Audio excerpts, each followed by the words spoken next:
안녕하십니까. 서울대학교 철학과의 김남도입니다. 지난 시간에 이어서 문명의 텍스트로 읽는 국가라고 하는 제목으로 오늘은 두 번째 강의를 하게 되겠는데요. 두 번째 강의의 제목은 국가의 생성과 전개, 좋은 나라를 찾아서 그렇게 되어 있습니다. 국가라고 하는 그 저술이 기본적으로 이제 좋은 나라에 관한 이야기다라고 하는 것은 지난번 강의에서도 간략하게 그 얘기가 됐었는데요. 그리고 이제 우리가 이 강의의 전체 제목을 문명의 텍스트로 읽는 국가 그렇게 이제 정했던 것도 서양에서 문명에 관한 얘기라고 하는 것이 기본적으로 나라를 세우는 것하고 이제 관련이 된다라고 하는 그 맥락에서 지난 시간에 말씀을 드렸습니다. 근데 질문을 지난 시간에 하나 제가 이제 던졌었죠. 플라톤의 국가도 문명이라고 하는 그런 그 맥락에서 우리나라는 훌륭한 나라 그리고 이제 그렇지 않은 못한 나라들 그런 그 구분에 기초하고 있느냐. 여러분들 그 사이에 그 생각을 좀 해보셨나요? 어떻게 대답할 수 있을까요? 이 텍스트가 쓰여진 맥락을 지난 시간에 간략히 말씀드렸었는데 370년경에 이 텍스트가 이제 쓰여졌습니다. 그러니까는 펠로폰네소 전쟁이 끝나고서도 한 30년 이제 지나고 나서죠. 아테네가 망한 게 324년입니다. 그러니까는 그리고 이제 플라톤이 347년에 죽으니까는 이제 아테네 망하기 약 이제 20년 전에 죽어서 자기 조국에 이제 망하는 거는 못 봤는데 사실 그 기원전 4세기에 접어들면서 아테네는 계속 이제 쇠망의 길을 갔다 그렇게 얘기할 수가 있습니다.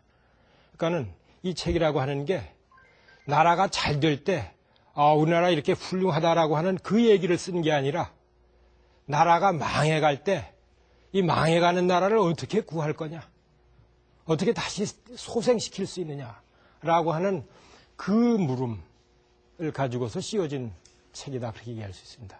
그러니까는 그 망해가는 나라에 대한 그 안타까움, 이것이 이렇게 됐어야 되는데, 이런 것이 문제인데, 라고 하는 그런 기조가 이 책의 밑바탕에 깔려있다 그렇게 얘기를 할 수가 있겠죠.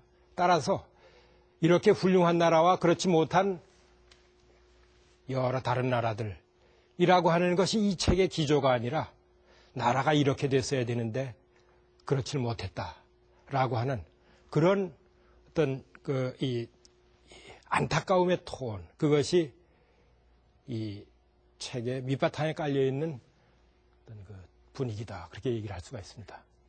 그러니까는 사실 이 책을 우리가 통상 이상국가로는 그렇게 얘기를 하는데 플라톤 자신의 말로는 이상국가라는 말은 안 썼고요. 좋은 나라, 칼리폴리스 그런 말을 썼습니다. 가장 좋은 나라, 좋은 나라. 그러니까는 당시 자기가 살았었던 그 아테네에 대한 그 평가는 상당히 아주 가혹했었는데요. 그 민주정치에 대한 평가도 아울러서 이제 가혹했었죠. 그러니까 이거는 이제 나라 세우는 이야기인데 우리가 세웠던 나라가 역사의 진전에서 이렇게 어떤 그 훌륭한 상태에 와 있다라고 하는 그것이 아니라 이런 상태로 가야 된다라고 하는 그런 어떤 그 생각을 표출한 것인데 그렇게 그린 그 나라도 이제 플라톤이 이 지상에 실현될 수 있을 거다라고 하는 그런 생각을 가지질 못했어요. 그래서 이제 국언이 끝나는 그 부분에서 소크라테스가 그런 얘기를 하죠. 이런 나라를 우리가 지상에 어디에서도 발견할 수가 없을 거다. 하늘의 본, 그리스어로 파라데이그마, 영어로 이제 패러다임이라는 말의 히라버죠. 본으로나 있을 수 있을 거다. 그러니까 지상에 실현될 수 없는 나라를 그린 겁니다. 그래서 이제 유토피아라고 하는 말이 플라톤의 이 저술과 더불어서 이제 사용은 안 됐다라고 하더라도 발언이 됐다 이제 그 얘기는 할 수가 있을 텐데요. 유토피아라는 말은 근대 들어와서 이제 토마스 모로스가 쓰면서 일반에서 사용되기 시작했는데 지상에 없는 나라 이제 그 뜻이죠. 유토피아가 우토퍼스 해가지고서 어디에도 없다라고 하는 이제 그런 뜻이기 때문에. 근데 이 플라톤이 그린 나라가 바로 지상에 어디에도 없는 나라. 그러니까 사실 이 나라를 그리면서 이 그림을 통해서 자기가 살고 있는 그 나라가 다시 소생할 수 있을 것이다라고 하는 그 희망을 플라톤 자신이 가지지 못했었다. 이제 그런 그 얘기를 아마도 할 수 있을 거예요. 그러니까 첫 시간에 이제 문명의 텍스트 그 얘기를 잠시 했었습니다만은 적어도 아테네를 어떻게 소생시키느냐라고 하는 그 시각에서는 이 책이 성공한 책이다 그렇게 얘기할 수가 없습니다. 실패한 책이죠. 아테네는 망했죠. 플라톤이 죽고서 한 20여 년 후에. 그리고 아테네만 망한 게 아니라 도시국가의 체제가 다 이제 막을 내리게 됩니다. 알렉산더의 그 제국이 들어서게 되죠. 작은 도시국가. 그게 이제 플라톤이 국가라고 하는 책에서 다시 소생시키고자 했었던 그 나라이기도 했었는데, 그 폴리스의 이념, 작은 나라의, 강하고 작은 나라의 그 이념, 그거는 지상에서 빛을 보지 못합니다. 그러니까 어떤 점에서 이제 폴리스 체제의 종막을 고하는 그런 그 문헌이다. 그렇게 그 얘기를 할 수 있을 거예요. 그 시대를 마감하는 그런 그 책인데, 스스로가 지상에 이 나라가 실현될 가망성이 없다라고 하는 이제 그런 그 언명을 우리가 생각을 해보면은, 그럼에도 불구하고 이제 좋은 나라는 어때야 되느냐, 그걸 이제 그리고 있는데요. 결국 이 사람의 시야가 폴리스 체제의 소생을 그리고 있긴 하지만은 자기가 속해 있는 그 나라의 소생, 그것을 넘어선 하늘의 본이니까요. 하늘의 본이라고 하는 것은 지금 여기 그런 어떤 그 시간과 공간을 넘어선 곳에다가 나라를 세운 것이라고 이제 얘기할 수가 있겠고, 그런 점에서 폴리스 체제를 넘어선, 아테네를 넘어선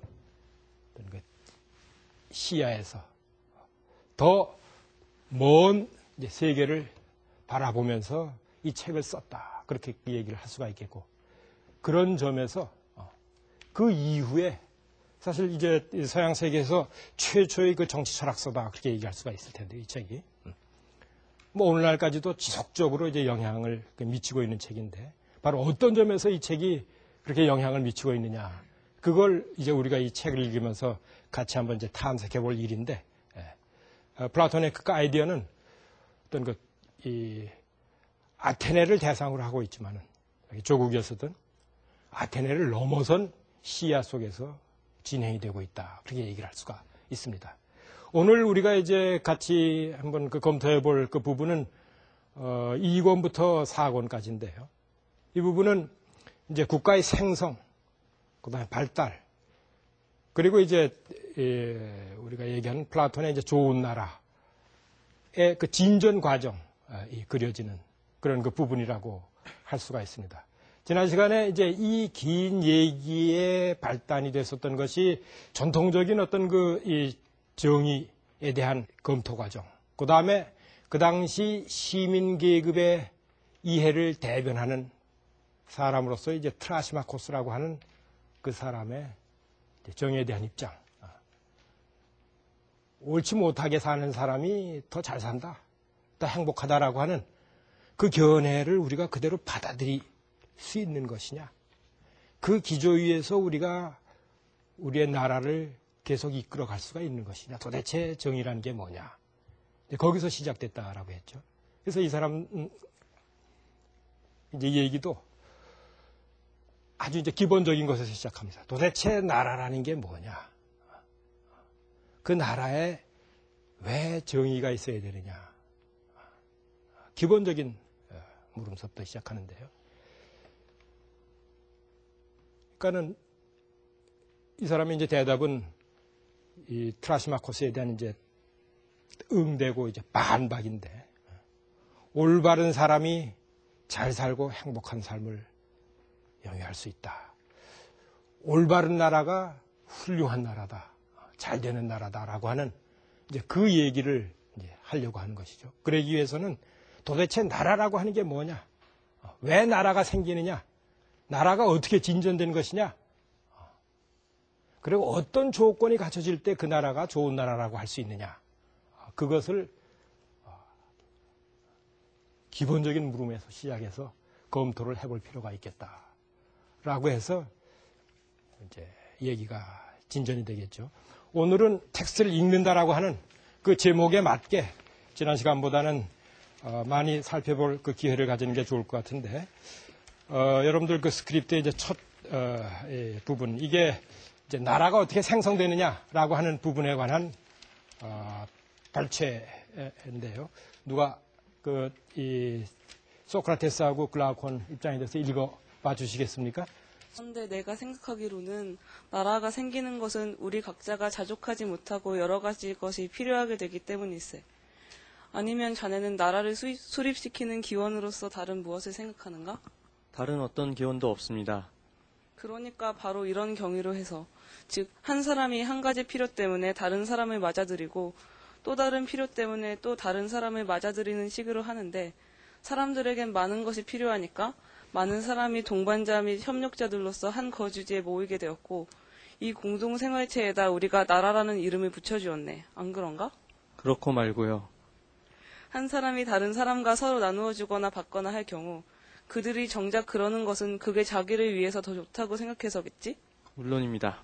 자, 그러면 이론상으로 처음부터 나라를 수립해보세. 그런데 나라를 수립시키는 것은 우리의 필요가 하는 일인 것 같으이. 어찌 그렇지 않겠습니까? 그렇지만 여러 가지 필요 중에서도 첫째이며 가장 중대한 것은 생존을 위한 음식물의 마련일세. 전적으로 그렇습니다. 그리고 둘째 것은 주거의 마련일 것이며, 셋째 것은 의복 및 그와 같은 유의 것들의 마련일세. 그렇습니다. 자, 그러면 나라는 이처럼 많은 여러 가지 것의 마련을 위해 이를 어떻게 충족시켜줄 것인가? 농부가 한 사람, 집 짓는 사람이 또 한 사람, 또 다른 한 사람의 직무를 짜는 사람이 있어야 할 밖에. 혹시 우리는 여기에다 재화공이나 아니면 신체와 관련된 것들을 보살피는 또 다른 사람을 보탤 것인가? 물론입니다. 그렇다면 최소 한도의 나라는 4 또는 5사람으로 이루어지겠네. 그럴 것 같습니다. 예, 수고하셨습니다. 예, 나라의 기원에 관한 얘기인데 여러분들이 이해 못하실 부분 아무것도 없죠. 예. 지금 이제 읽은 마지막 부분에 최소 한도의 나라 그렇게 얘기했는데 몇 사람으로 이루어졌다고 얘기가 되어 있나요? 4 내지 5사람. 예. 그 4사람이 누군가요? 농사 짓는 사람, 집 짓는 사람, 직물 짜는 사람, 제하공, 기타 이제 우리 신체 요구를 충족시켜주는 사람. 그러니까 지금 여기 이제 명시적으로 얘기된 건 이제 4사람으로 이루어진 나라죠. 예. 그 이제 첫 부분을 우리가 한번 같이 볼 수가 있는데요. 예. 그러니까 나라가 왜 생겼느냐? 인간이 생존하기 위해서, 생존을 유지하기 위해서는 여러 가지가 필요한데, 니드를 가지고 있는데, 그 니드를 혼자 충족시키면 되는데, 그렇지 않고 서로 모이게 됐다, 그렇게 얘기를 했죠. 왜 모이게 됐다? 자족하지 못하기 때문에. 인간이 어떤 존재가 아니다? 자족적인 존재가 아니다. 예, 자족이란 말이 영어로는 오타르크, 그리스어로 아우타르크 그렇게 되는데요. 예, 아우타르크. 여기서 이제 오타르키, 자급자족 경제라고 하는 말도 나왔죠. 그러니까 사람이 왜 모여 사느냐라고 한 그 물음에 대해서 2개의 이제 핵심적인 개념이 제시가 되어 있죠. 하나는 이제 자족이고 또 하나는 이제 필요. need. 여러 가지를 필요로 한다. 그런데 그러니까 필요가 있다라고 하는 것은 혼자서 자기 자신의 생존을 유지해 갈 수가 없다라고 하는 그런 그 얘기가 되겠죠. 그래서 그 필요를 충족시키기 위해서 함께 모이게 됐다. 그게 나라의 기원이다. 그게 이제 이 2 대화자들의 얘기죠. 근데 지금 이제 우리 읽은 텍스트에 보면은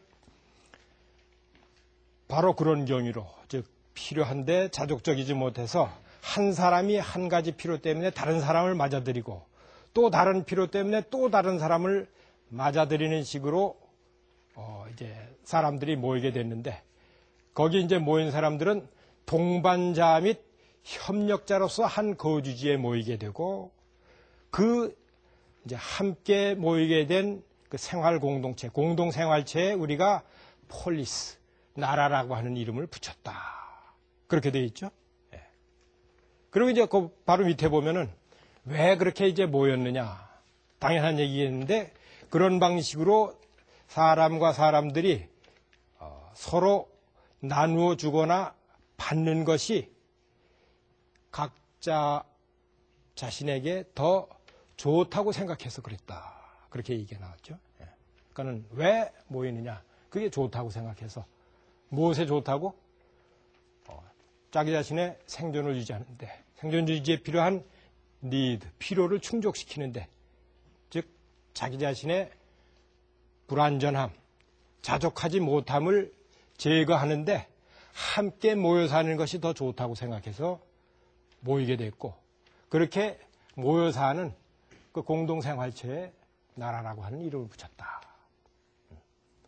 뭐 여러분들도 하실 만한 얘기죠. 플라톤 얘기 뭐 대단한 얘기 아니네. 뭐 대단하다고 생각할 필요 없죠. 근데 가만히 생각해 보세요. 나라가 네 사람으로 이루어졌다. 누구누구로 이루어졌다? 농부, 집 짓는 사람, 그 다음에 옷 만드는 사람, 구두 만드는 사람. 아리스토텔레스가 플라톤의 제자인 건 여러분들 아시죠? 아리스토텔레스가 폴리틱이라고 하는 그 사람의 대표적인 정치학 저술에서 그랬어요. 제하공은 왜 넣었는지 모르겠다. 그래서 토를 붙였는데요. 하여튼 제하공도 집어넣습니다. 그러면서 이제 특징이 우리의 신체적인 니드를 충족시키는 어떤 일단의 이제 장인들. 근데 제가 지금 이제 장인 그렇게 말씀을 드렸는데요. 이 네 사람이 어떤 성격의 사람들인가요? 예를 들어서 나라의 그 기원을 얘기하는데, 이제 그 남자와 여자가 만나서 가족을 이뤄서 이제 아들, 딸을 낳고, 그 가족이 커져가지고서 마을이 되고, 마을이 커져서 부족이 되고, 그게 더 커져서 나라가 됐다. 이런 방식으로도 설명을 할 수 있죠. 그렇죠? 아마 대부분 그렇게 얘기를 할 거예요. 아리스토텔레스도 이제 그렇게 그 얘기를 했죠.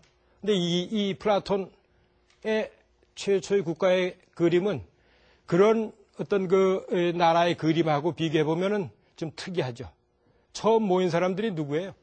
다 농부, 집 짓는 사람, 옷 만드는 사람, 구두 만드는 사람. 제가 조금 아까 장인 그런 그 얘기를 했죠. 장인이라고 할 수 있는 사람. 어떤 일에 전문적인 능력을 가졌다라고 우리가 얘기할 수 있는 그런 사람들의 모임으로 첫 번째 국가를 설정을 했죠. 그러니까 가만히 생각해 보면은 아주 그렇게 당연하지 않을 수도 있는 최초의 국가의 모습을 그렸다. 그러니까 이 국가는 갑돌이와 을순이가 모여서 만들어진 국가가 아니라 그런 그 자연인들의 국가로서 국가의 첫 모습을 그린 것이 아니라 농부, 집 짓는 사람, 옷 만드는 사람. 그러니까는 이미 첫 국가가 어떤 방식으로 구성이 되어 있냐 하면은 업무의 분업이 이루어진 그런 형태로 나라가 구성이 되고 있죠. 특정한 업무를 지닌 사람들의 협동 공동체로서 다 전문가들이죠. 어떤 면에서. 첫 국가서부터 어떤 사람들의 모임으로 국가를 구성하고 있다? 전문적인 능력의 결합체로서. 요새 잘 쓰는 말로 한다면은 시작서부터 어떤 국가다? 지식국가다. 그렇죠? 지식이라고 하는 게 다 우리 삶을 가능하게 하는 그런 그 이제 삶의 체계다 그렇게 얘기할 수 있는데 제일 중요한 체계, 제일 기본적인 게 뭐다? 먹고 사는 거, 의식주를 어떻게 해결하느냐. 그거를 해결하는데 사람들이 서로 이제 전문적인 능력을 가지고서 협력하는 그런 체제로 나라를 그리고 있죠. 아까 그런 얘기는 나도 하겠다 그랬는데 나도 할 수 있죠. 있는 그 얘기가 아주 간단한 얘기는 아니죠. 어떤 점에서 그러냐 하면은 최초의 나라도 이미 그런 전문적인 능력을 가진 사람들의 나라로 구성했다라고 하는 그 점에서. 그리고 이제 그것의 그 이유가 나에게 좋기 때문에 그 얘기를 했죠. 다른 사람을 위해서가 아니라 누구를 위해서? 나를 위해서. 그런데 나만을 위한다라고 한다면 공동체가 될까요? 안 될까요? 안 되겠죠. 나와 다른 사람이 함께 있을 수 있는 그런 그 모임, 그게 이제 나라다. 그렇게 그 얘기를 하고 있죠. 협력 공동체, 박정현 선생님께서 이제 그런 방식으로 번역을 하셨는데, 인간의 기본적인 요구, 신체적인 요구가 서로의 협력을 통해서 보다 잘 마련될 수 있는, 제공될 수 있는 그런 그 공동체, 그게 최초의 공동체다. 그게 이제 지금 이 대화자들의 첫 대화에서 나와 있는 그런 그 얘기인데요. 두 번째 그 이 인용문으로 우리가 이제 한번 가보면서 그 나라가 어떻게 진행되는지 살펴보도록 하죠.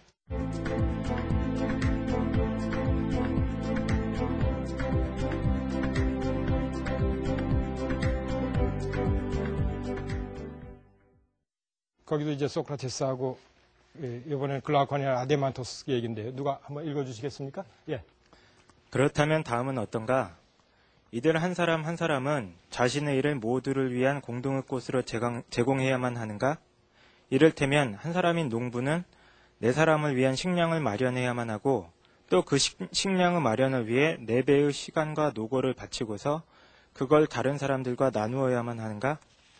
아니면 남들에 대해서는 아랑곳도 하지 않고 오직 자신만을 위해 그 식량의 4분의 1의 분량을 4분의 1의 시간 동안에 생산하고 나머지 4분의 3의 시간을 일부는 집의 마련을 위해 그리고 일부는 옷의 마련을 위해 그리고 또 일부는 신발의 마련을 위해 보냄으로써 남들과 나누는 수고를 하지 않고 스스로 자신의 힘으로 자신의 일들을 처리해야만 하는가?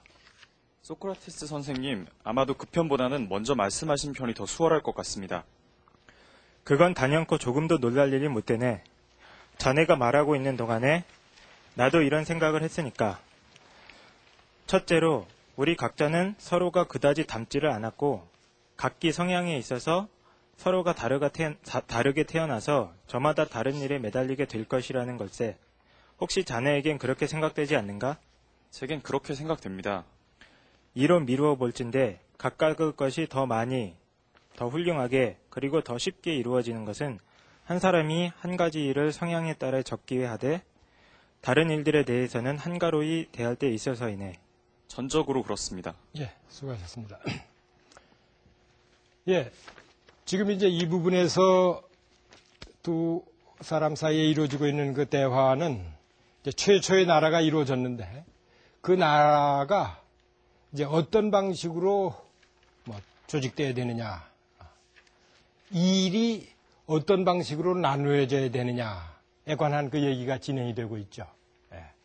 크게 이제 세 부분으로 나눠 볼 수가 있을 것 같은데, 첫 번에 이제 소크라테스 긴 얘기가 있고 그 이어지는 부분에서는 기본적으로 이제 일을 어떻게 나눌 것이냐 하고 관련해서 두 대안이 제시가 되죠.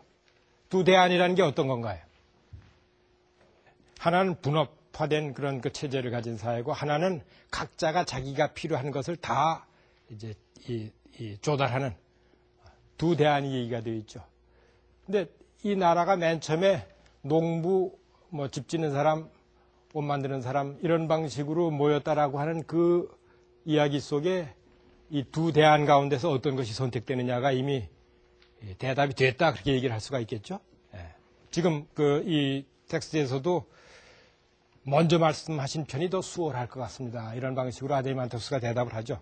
그러니까 이제 분업을 하는 방식으로 일이 조직이 된다. 일을 나눈다. 지금 우리 읽은 부분에 그것하고 관련해서 이제 소크라테스가 아주 핵심적인 개념 하나를 얘기를 하는데 어떤 개념이라고 얘기할 수 있을까요? 둘째 줄에 보면은 자신의 일을 모두를 위한 공동의 것으로 제공해야만 하는가 아니면은 이제 두 번째 대안처럼 자신만을 위하여 이제 모든 일을 다 이제 스스로의 필요를 위해서 해야 되는가. 그러니까 공동의 것이라고 하는 그 말이 나와 있죠. 이 부분에 대해서는 우리가 이제 좀 이따가 또 검토를 좀 이제 해봐야 될 텐데. 그래서 이제 일을 나누는 방식으로 한다. 그게 이제 두 사람 사이 합의가 됐죠. 왜 그러냐 묻는다라고 한다면 우리가 텍스트에서 어떤 대답을 구할 수 있습니까? 왜 그런 이제 대안, 첫 번째 대안을 선택을 하느냐? 어떤 방식으로 얘기할 수 있을까요? 물음이 너무 쉬운 물음이죠.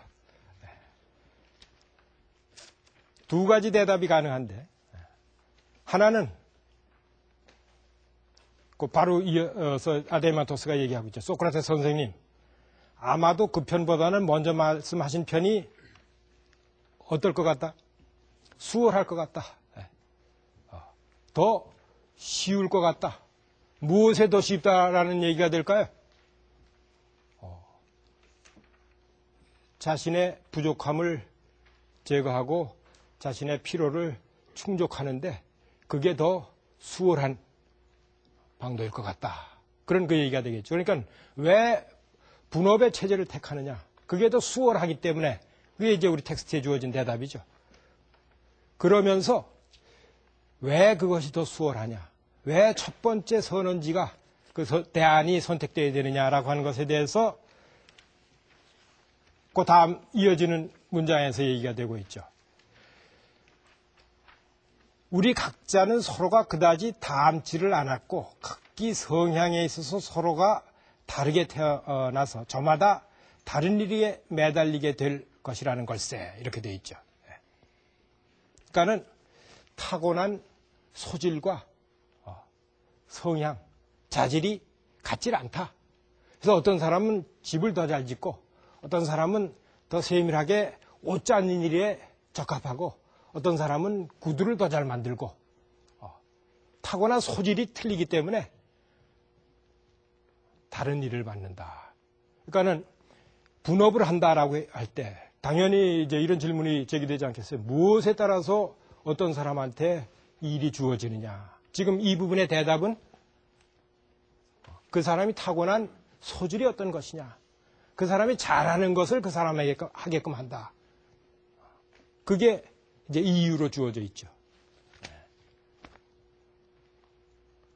그 이제 마지막 문단에 각각의 것이 더 많이, 더 훌륭하게, 그리고 더 쉽게 이루어지는 것은 한 사람이 한 가지 일을 성향에 따라서 적절한 때 하되 다른 일들은 간섭을 하지 않는 그때 이제 그 모임이 이루어진 기본 그 목표, 그것이 더 잘 이루어질 수 있다. 그렇게 얘기를 하고 있죠. 그러니까는 분업의 체제가 나라가 이루어지는데 왜 분업을 택하느냐? 사람들이 다르게 태어나서 이제 소질이 틀린데 소질에 따라서 하는 것이 그 공동체를 통해서 그 사람들이 공히 추구하려고 하는 그것을 더 잘 이룰 수 있기 때문에, 더 쉽게 이룰 수 있기 때문에, 더 훌륭하게 이룰 수 있기 때문에 그게 이제 우리가 읽은 텍스트에 나와 있는 대화자들의 대답이 되겠죠. 뭐 이 부분까지 여러분들도 조금만 생각하면 바로 다 이제 뭐 할 수 있는 그런 그 얘기라고 할 수가 있을 겁니다. 근데 아까 이제 그 첫 부분의 한 귀절, 공동의 것이라고 하는 그 귀절을 제가 여러분들한테 이제 주목을 할 필요가 있다 얘기를 했었는데, 그리스어로 토코이논 그렇게 얘기가 되는데요. 토코이논.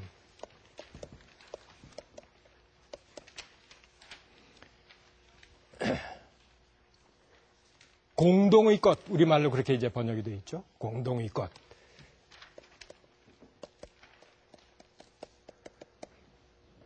이게 이제 라틴어로 번역이 되면서 토는 이제 관사입니다. 더 이제 코인원하면 영어로 하면은 그 말이 바로 이제 라틴어에서 온 말인데 더 퍼블릭 그렇게 이제 번역될 수 있는 말이에요. 우리말로 이제 공동의 것 그렇게 되는데 그래서 이제 라틴어에서 이 말이 어떻게 번역이 됐냐 하면은 레스 푸블리카 이렇게 번역이 됐습니다. 레스라고 하는 말 이제 아는 분도 있을 텐데 thing 그런 뜻이죠. 우리말로 하면 것 또는 물건 그렇게 번역될 수 있는 말이에요. public thing res publica 이거 영어로 어떤 단어가 됐나요? republic이 됐죠. republic. 그러니까 republic이라고 하는 우리말로 뭐라고 번역이 되죠? 공화국 그렇게 번역이 되죠. 이 책이 이제 영어로 이 republic 그렇게 번역이 되죠. 공화국 그렇게 번역하는데 더 기본적인 일상적인 말로 번역을 하면 어떻게 되나요? 바로 여러분들이 읽은 공동의 것. 국가라고 하는 것은 폴리스라고 하는 것은 어떤 경우에 성립하느냐? 어떻게 대답할 수 있을까요? 그 모인 사람들 사이에 뭐가 성립할 때? 공동의 것이 성립해 있을 때. 우리 텍스트로 한번 다시 들어가 보죠. 그 인용문에 여러분들이 읽으신 그 부분에 첫 줄, 두 줄에 무엇이 공동의 것이라고 얘기가 되어 있나요? 이들 한 사람 한 사람은 자신의 일을 모두를 위한 공동의 것으로 제공한다. 그렇게 되어 있죠. 무엇이 공동의 것이다? 공동체에 모인 각자가 하는 그 사람의 일, 자신의 일. 자신의 일 하면 그거 공동의 것인가요? 아닌가요? 원래 뜻은? 아니죠. 나의 것이라고 하는 뜻이죠. 그것을 무엇으로 한다? 공동의 것으로 한다. 그러니까 내가 일하는 것은 나만을 위한 것이 아니라 이 공동체에 모여있는 그 나머지 세 사람, 그 사람들을 위한 것이기도 하다. 그렇게 되죠. 그 일이 공동의 것이다 라고 한다면 무엇도 공동의 것이 될까요? 그렇죠. 그 일의 결과로 나오는 결과물도 그 일이 공동의 것이니까는 공동의 것이 되겠죠. 그렇죠? 그 사람의 일도 퍼블릭한 것이고 프라이빗한 것이 아니라 사적인 것이 아니라 공동의 것이다. 그 다음에 그 일의 결과물도 당연히 그 원인이 공동의 것이기 때문에 그 결과도 어떻다? 공동의 것이다. 그러면은 그 일과 그 일의 결과 그것만 공동의 것일까요? 다른 거 공동의 것 뭘 얘기할 수 있을까요? 뭐가 또 공동일 것 같아요? 네?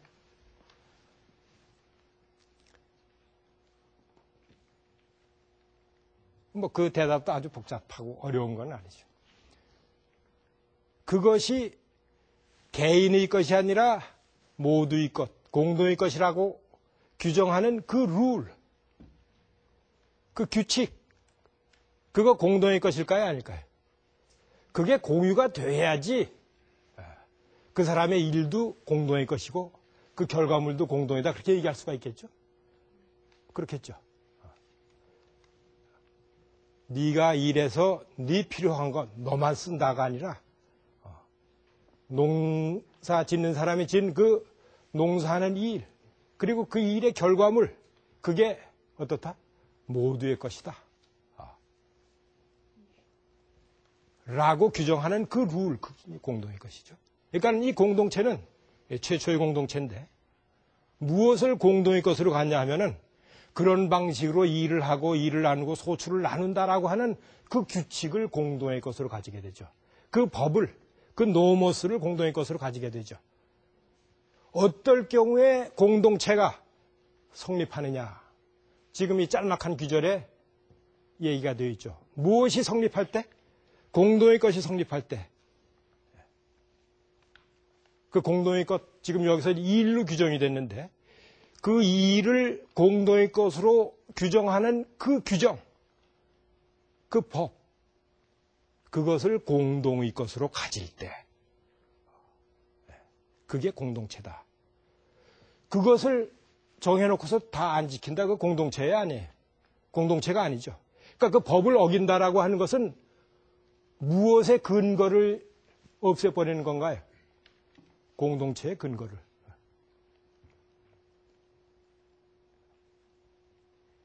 그것이 공동의 것으로 기능할 오로지 그때에만 그 사람들의 모임은 무엇일 수 있다?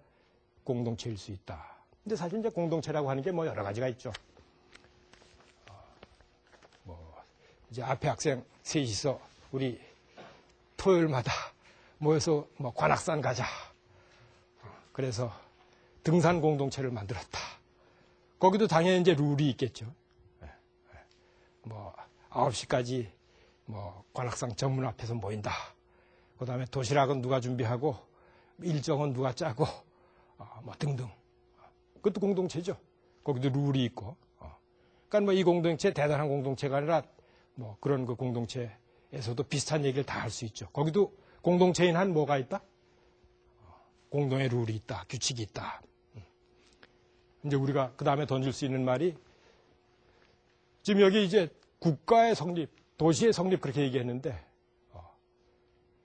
이 공동체하고 지금 간략하게 얘기한 그 정치 공동, 그 등산 공동체 그 차이가 뭐냐? 차이가 뭘까요? 뭐가? 관악, 토요, 등산 모임 그것과 이 네 사람의 모임 그 차이일까요? 한번 생각을 해보시고 그래서 이제 최초의 나라의 공동의 것 룰입니다. 최초의 나라에 머물지 않고 이제 얘기가 계속이 되겠죠. 그 다음에 이제 우리가 그 둘째 나라로 가야 되는데 둘째 나라는 지금 여기 이제 인용은 없습니다. 근데 이 첫째 나라가 그 이제 구성 원칙에서 이미 네 사람으로 한정이 될 수가 없게 구성이 돼 있어요. 왜 그러냐 하면은 이제 일을 각자 소질에 따라서 이제 나누고 그렇게 하는 것이 그 사람들의 필요를 충족시키는 게 더 수월하고 더 잘 목표를 이룰 수 있다. 그렇게 그 얘기가 됐었죠. 그러면은 농사 짓는 사람이 예를 들어서 손으로 농사를 짓는 게 아니라 호미도 필요하고 소도 필요하고 그 다음에 뭐 이 소에 매서 밭을 갈 그런 이제 도구들이 필요하다. 그 도구는 누가 만드나요? 지금 이 나라의 원칙에 따른다라고 한다면 농부가 그거 한다? 그거 일을 수월하게 하는 방식이 아니죠. 그러면은 이제 나무 하는 사람도 있어야 되고 그걸 이제 갈아가지고서 이 호미도 만들고 뭐 괭이도 만들고 하는 사람이 있어야 되겠죠. 그러려면 또 산에서 쇠 파다가 무두질하는 사람도 있어야 되고 어찌 그뿐이겠습니까? 뭐 여러 가지 다른 일들이 생기겠죠. 그 나라가 커지겠죠. 플라톤이 그린 이 대화자들이 그린 이제 두 번째 나라는 그렇게 막 이제 커지다가 어떤 이제 범위를 넘어설 때 이제 두 번째 나라가 되는데요. 어떤 범위를 넘어설 때 두 번째 나라가 되느냐. 그걸 여러분들이 이제 텍스트를 읽으시면서 한번 이제 찾아보셔야 될 거예요. 그것도 뭐 그렇게 대단한 거는 아니에요. 여러분들도 충분히 생각하실 수 있는. 그런데 첫 번째 나라를 지금 어떻게 이름을 붙였습니까? 크게 한번 얘기해 보세요. 우리 박정현 선생이 번역하시기를 최소 필요국 그렇게 이름을 붙였죠. 그러니까 의식주라고 하는 기본적인 요구가 충족되는 나라 그리고 그 요구가 충족되기 위해서 필요로 되는 기본적인 다른 이제 업무들이 분화되어 있는 나라 그렇게 얘기할 수가 있겠죠. 그러니까 이제 두 번째 단계의 나라는 그런 기본적인 필요의 충족을 넘어서는 여러 필요가 충족되는 나라들. 사람이 어떻게 땅바닥에 앉아서 먹냐? 식탁이라도 좀 만들어서 먹어야지. 손으로 먹겠냐? 수저도 있어야지. 그래서 집을 졌으면 벽에다 뭐라도 좀 붙여놔야 되지 않냐? 그 다음에 음식 먹을 때 조미료라도 좀 쳐야 되지 않냐? 너무 당연한 얘기들이죠. 그래서 이제 두 번째 나라는 기본적인 필요를 떠나서 지금 사실 얘기된 것들은 다 이제 우리 지금 이해에 따른다라고 한다면 기본적인 그 필요에 다 들어갈 것들인데 이미 이제 그걸 넘어서면서 대화자들은 기본적인 필요를 넘어섰다 이제 그런 식으로 얘기를 합니다. 그래서 두 번째 나라의 특징을 이제 대화자들이 얘기를 하면서 한없는 욕망의 추구에 자기 자신들을 맡긴 그런 확대된 욕망의 나라 그렇게 이제 표시를 합니다. 그래서 표현을 여러 가지로 하는데요. 염증 상태의 나라 이런 얘기도 하고요. 그러니까는 욕구들이 이제 늘어나 가지고서 염증이 날 정도로 이제 열에 들뜬 그런 상태다. 그 얘기를 하는 거죠. 또 다른 표현으로 호사스러운 나라. 더 여러분들이 알기 쉬운 말로 사치한 나라 뭐 그렇게 얘기할 수가 있겠죠. 그러니까 그 두 번째 나라의 원칙은 뭐냐면은 첫 번째 나라가 기본적인 욕구가 충족되는 나라다라고 한다면은 기본적인 욕구, 인간이 생존하기 위해서 반드시 필요한 그런 욕구를 넘어서서 인간의 욕망이 추구되는, 욕망의 충족이 추구되는 그런 나라다. 그렇게 그 얘기를 합니다. 그러면서 이제 그 두 번째 나라가 얘기가 되고, 이제 세 번째 나라, 이게 여러분들이 아시는 이제 좋은 나라가 되겠는데, 플라톤의 이상국가가 되겠는데, 이제 여러분들이 한번 그 국가를 읽으시면서 찾아봐야 될 게 두 번째 나라와 세 번째 나라를 구분하는 그 기준이 뭐냐? 지금 첫째 나라와 둘째 나라를 나누는 기준을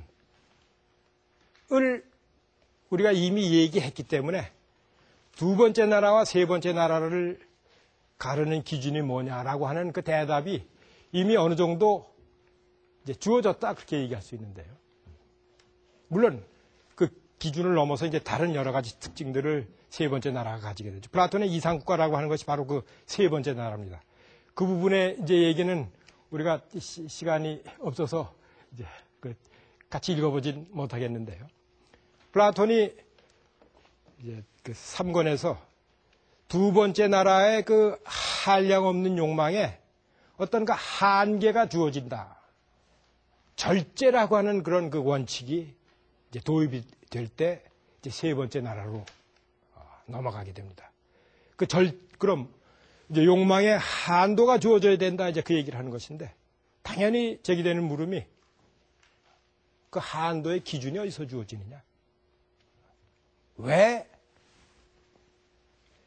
욕망의 추구에 제한이 가해져야 되느냐? 어디서 그 한계가 그어져야 되느냐? 그 물음이 이제 제기가 되겠죠. 그걸 여러분들이 이제 2, 3, 4권, 5, 6, 7권을 거쳐서 찾아보셔야 되는데요. 그 나라는 절제라는 덕, 지혜라는 덕, 용기라는 덕, 그리고 정의라고 하는 덕, 이 네 덕을 갖춘 나라다. 그렇게 얘기를 하죠. 그리고 앞에 얘기했던 지혜, 절제, 용기, 이 세 덕을 가능하게 하는 덕이 바로 이제 정의라고 하는 덕이다. 라고 하면서 이제 좋은 나라의 기본적인 성격을 플라톤이 그런 덕, 훌륭함을 가진 나라라고 규정을 합니다. 그러니까 어떤 것이 좋은 나라냐? 여러분들도 이제 플라톤이 그랬듯이 토마스 모르스가 그랬듯이 이제 좋은 나라를 한번 그려보실 수 있는데요. 플라톤의 대답은 1차적으로 기본적인 욕구가 충족돼야 되겠죠. 그 욕구의 충족이 기본적인 것을 넘어서서 이제 추구가 되는데 그렇지만 어떤 한도가 있다. 그 한도라고 하는 것은 절도의 원칙이다. 절제의 원칙이다. 그때 그 절제라고 하는 것을 가능하게 하는 그런 능력을 가진 것, 그게 바로 정의다. 이랍니다. 그러면서 그 정의가 있는 나라와 이제 없는 나라를 비교하면서 어떤 나라가 더 좋으냐 대답을 시도하죠. 이 플라톤의 좋은 나라에 관한 얘기를 오늘 이제 충분히 못했는데 다음 시간에 그 부분을 좀 보충하면서 플라톤에서 이제 정치 공동체가 공동체로 가지는 특징이 어떤 것이냐 하는 그 얘기를 좀 더 진행시켜 보도록 하겠습니다. 오늘 강의는 여기서 마치도록 하겠습니다. 감사합니다.